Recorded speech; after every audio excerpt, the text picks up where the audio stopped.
Today, from the Department of No Surprise, yet another pro racing driver is not transitioning well to eSports. This is CheckPoint.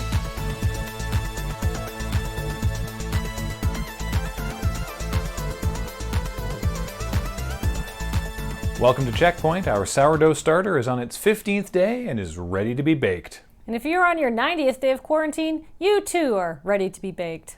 To bake bread. No.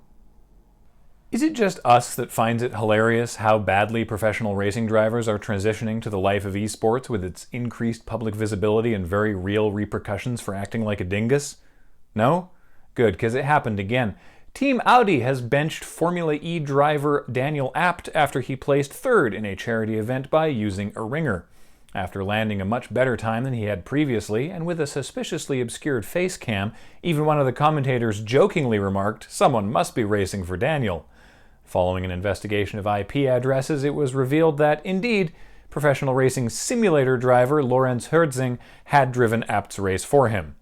Abt was ordered to donate €10,000 to UNICEF and benched by his team, while Herzing was stripped of his 6th place finish in the Companion Simulator series and banned from competing in the series again. Abt defended their actions with the "it's just a prank bro" defense, saying he and Herzing thought it would be funny to have a skilled simulator driver sit in for him and show up the real racers, which they were definitely going to tell people about after the race.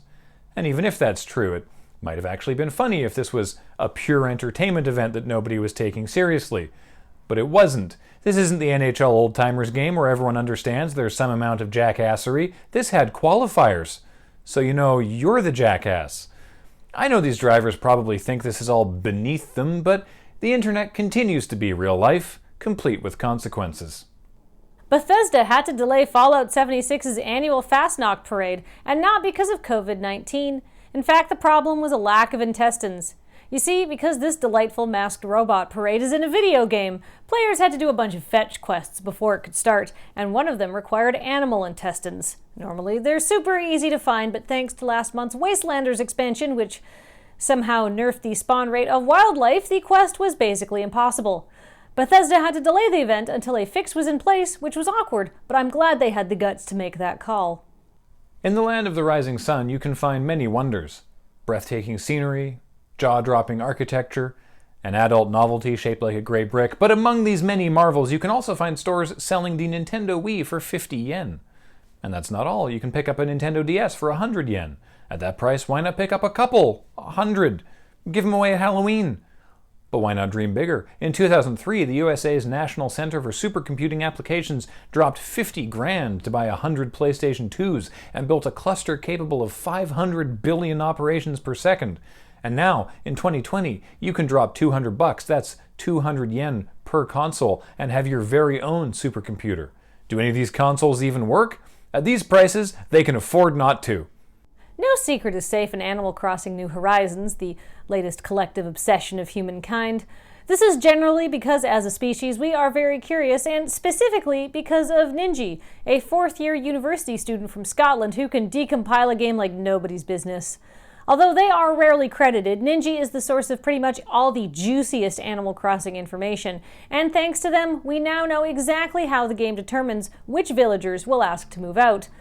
Unfortunately, the TLDR is extremely complicated and mostly random, so please stop hitting jitters with a net. It's not going to make him leave any faster, and he's getting a headache.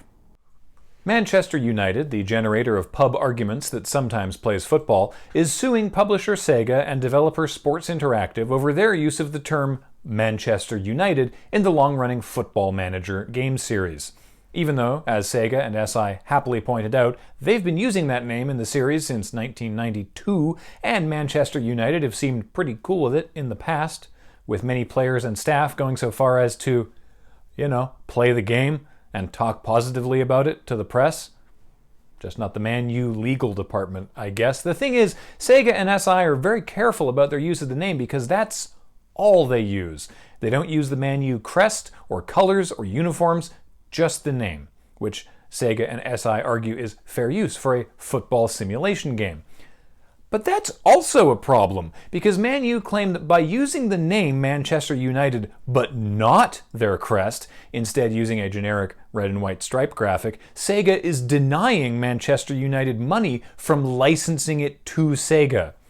In their words, Sega doing this, quote, deprives the registered proprietor of its right to have the club crest licensed. The right! By right you have to buy our stuff is an amazing take, and the future capitalists want, but I don't think it'll hold up. They've even asked the judge if they can further amend the suit by adding a complaint on, quote, the practice of supplying patches or mods, essentially downloadable files containing replica trademarks, which is certainly not what a patch is, and not what most mods are. Most PC game mods just make all the elves nude, but Manchester United is saying that Sports Interactive mustn't allow users to modify their game by uploading custom designs that look like the actual Manchester United crest. The judge hasn't decided to allow that or not, but will have to make a decision about whether using the name Manchester United will allow Sega to, quote, benefit from an association with the club's winning culture and its brand values. Winning culture? Not in the last Premier League, mate. You know, the best part about animals moving out in Animal Crossing is that you get to see what they leave behind in the recycle bin. But it's always stuff you gave them. Yeah, and now that I know that Bam didn't like the relay tank I so generously gifted to him, I don't feel bad that he left.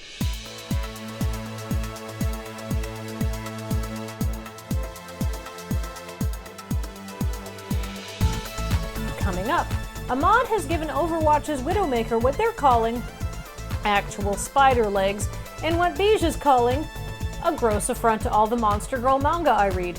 He rates them 3 out of 10. And now, in 2019, you can drop $200. It's 2020. Why did Beige write 2019? Beige is still writing 2019 in all of his CheckPoint stories. Yeah. Wow.